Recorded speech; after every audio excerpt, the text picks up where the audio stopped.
fait, c'était nous présenter le prix Ubuntu. C'est le prix que nous avons reçu du Forum international Europe-Afrique pour le leadership, l'innovation et le progrès des peuples. Donc c'était des moments de plaidoyer qui étaient consacrés à l'Afrique, particulièrement en relation entre l'Afrique et l'Europe. On a été primé à côté du président Laurent Gbagbo de la Côte d'Ivoire, de l'ancien chef de la diplomatie sénégalaise, le docteur Cheikh Tidiane Gadio, où nous avons échangé vraiment sur aujourd'hui le contexte des relations diplomatiques entre l'Afrique et l'Europe. Et nous avions mis l'accent sur la délivrance des visas, qui est aujourd'hui un problème vraiment au Sénégal d'ordre de sécurité nationale, même de sécurité publique. Parce que par le passé, les visas étaient délivrés le jour après la demande et par la suite quelques jours après. Et in fine, maintenant ça devient, tu peux rester 3-6 mois sans avoir. Et donc des sociétés de prestations ont été déployées pour résoudre ce problème. Il se trouve qu'aujourd'hui ce sont là où il y a le problème. Donc nous interpellons les gouvernants africains, particulièrement ceux du Sénégal où nous résidons, pour leur dire vraiment de rappeler à l'ordre les consulats européens par rapport à ce qui, puisque les gens vraiment empathient. Et ça ne devrait pas. Il faudrait qu'on puisse vraiment résoudre différemment ce problème. Donc nous avons profité de notre plaidoyer vraiment encore pour rappeler qu'aujourd'hui, les relations entre l'Afrique et l'Europe sont en train de changer. Et ils ont radicalement changé. L'Afrique, ce n'est plus ce vieillard, cette vieille dame qu'on maltraitait de l'esclavagisme, qu'on malmenait à la colonisation, qu'on renvoyait après l'indépendance. Aujourd'hui, l'Afrique, c'est une belle dame. L'Afrique, c'est une belle fille. L'Afrique, aujourd'hui, est courtisée. Si l'Europe ne veut plus de nous, nous allons leur dire qu'à côté, il y a la Russie. La Chine est à côté. La Turquie est à côté. L'Inde est à côté. Les pays de BRICS sont là. Et que nous avons d'autres alternatives, d'autres possibilités. Le meilleur est que nous séminons ensemble dans la dignité, dans l'honneur et vraiment dans le respect et la réciprocité mutuelle. Mais si cela n'arrive pas et que toujours c'est cette suprématie occidentale qui domine, vraiment il faudrait qu'on puisse revoir notre cadre de coopération et de collaboration. Le débat est allé très loin. Aujourd'hui, nous ne comprenons pas comment se fait-il en Afrique de hauts fonctionnaires, de cadres, qui, détenteurs d'ordre de mission, détenteurs d'attestation, de prise en charge, d'invitation, on leur refuse le visa sous le prétexte fallacieux qu'ils sont soupçonnés de fuir. Un homme d'affaires, un entrepreneur qui fait des chiffres d'affaires de milliards, on lui refuse de visa sous peine que par rapport à ses justifications de moyens.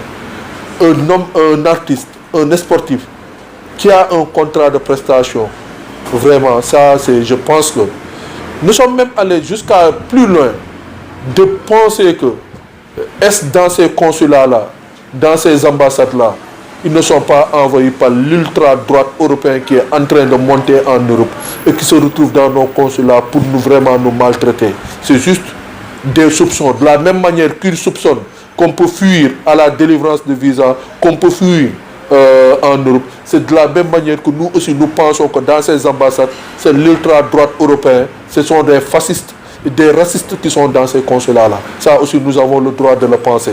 Et ça, il faudrait qu'on puisse faire attention par rapport à cette belle relation qu'il y a entre l'Europe et l'Afrique.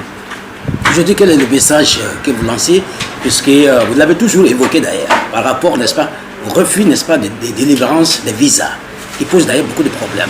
Aujourd'hui, vous, quelles sont les solutions qui peuvent vraiment décanter, n'est-ce pas, la situation? C'est le respect. C'est-à-dire aujourd'hui, les consulats puissent recruter des personnels suffisants, adéquats, pour répondre à la sollicitude de visa. Ça, c'est une chose. Et aux États africains, de trouver des alternatives par rapport à la migration vers l'Europe. Je pense que l'Asie est là, l'Amérique est là, même l'Afrique est là. Comme je le dis, hein, l'Afrique aujourd'hui, il faut qu'on retourne vers d'autres circonstances et vers d'autres secteurs. Je ne suis pas d'accord avec les consulats européens, la façon dont ils se traitent. Et moi, je n'ai pas de signature, je n'ai pas de décision. C'est aux autorités étatiques, c'est aux autorités gouvernementales de prendre les responsabilités. Mais à leur place, moi, j'aurais rappelé ces consulats-là, puisque basta. Vous voyez ce qui s'est passé au Niger. Vous voyez ce qui s'est passé au Burkina Faso. Va se répéter dans un autre pays africain et pour bientôt. Effectivement, concernant l'immigration, vous avez proposé des solutions en disant que ça peut être une immigration régulière, c'est-à-dire le contraire de l'immigration clandestine, que cela soit, n'est-ce pas, dans les normes. Ça peut se faire, mais dans les normes. Est-ce que vous pouvez revenir un tout petit peu comment ça s'est fait pour que, n'est-ce pas, cette, disons, immigration soit, n'est-ce pas, dans les normes? Donc nous avons réorienté vraiment la migration comme alternative.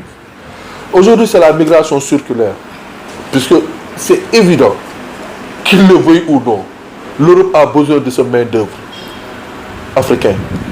Vous voyez, les pays de l'Est, ce main-d'œuvre n'est pas suffisant pour l'Europe. Les métiers à risque, les Européens ne le font pas et ils le savent. Donc il faudrait qu'on puisse redéfinir la cartographie de notre formation professionnelle. Nos jeunes, qu'on puisse les outiller pour qu'une fois qu'ils partent, qu'ils puissent être vraiment opérationnels. Ça, c'est une chose. Donc ça, c'est une chose. Maintenant, la deuxième chose sur laquelle nous mettrons l'accent, c'est accompagner nos jeunes avec les institutions, ces consulats et autres, comment ils peuvent donner des visas pour atteindre l'objectif 10.7 de ODD. Et ça, il faudrait mettre en place des structures, une entité, une agence, un bureau qui va se charger d'enrôler les jeunes qui prêtent à voyager. Et comme ça, on va les accompagner dans le processus de leur voyage. Merci. Le dernier message que vous lancez à l'endroit des autorités. Parce que les autorités quand même doivent vous accompagner dans vos luttes que vous menez. Parce que c'est une lutte noble, une lutte, n'est-ce pas, qui restitue, n'est-ce pas, la valeur humaine africaine. Parce que ce que vous dites souvent, et je l'ai beaucoup remarqué d'ailleurs dans vos débats, c'est vraiment pertinent. Vous avez dit la fois dernière, il faudrait que, n'est-ce pas, vous avez apporté des solutions. Est-ce que ces solutions, l'État du Sénégal y prend compte? Oui, je pense que l'État, vous savez, au-delà du mot État, cet État est incarné par des hommes. Et je pense que ce sont des hommes valeureux, des fonctionnaires, qui ont en eux de servir la population, de répondre aux besoins des populations, mais qui ont des orientations politiques, qui ont des conventions, qui ont des partenaires, qui ont des engagements avec les autres, des protocoles d'accord, des discussions. Mais maintenant, c'est là où il faut vraiment conscientiser, mettre l'homme qu'il faut à la place qu'il faut et défendre ce qu'il faut. Nous n'allons pas à la table de négociation, mais nous pouvons donner des pistes sur lesquelles le détenteur de signature, le détenteur de décision peut vraiment s'approprier de cela, s'appuyer sur cela pour faire face à qui? Puisque les États n'ont pas d'habitude, ils n'ont que leurs intérêts. Aujourd'hui, nos intérêts, c'est de ne pas voir nos enfants périr en mer. Donc, les solutions sont sur la table. Et je le répète encore parfois, il se trouve que le fonctionnaire qui est dans ce dossier est lié par rapport à son autorité. Il est lié par rapport aux instructions qu'il reçoit. Il est lié par rapport à la hiérarchie. Mais ces fonctionnaires, parfois, ils sont plus outillés, ils savent mieux les difficultés, ils connaissent parfaitement et mieux le dossier que nous. C'est parce que nous ne sommes pas dans le terrain où l'arbitre peut nous sanctionner. Nous sommes sur la touche pour voir les fautes et les erreurs. Mais c'est de le signaler aux arbitres. Nous ne sommes pas acteurs directs. Donc c'est eux qui sont sur le terrain, c'est eux à eux de jouer le jeu, de mettre la balle dans le but.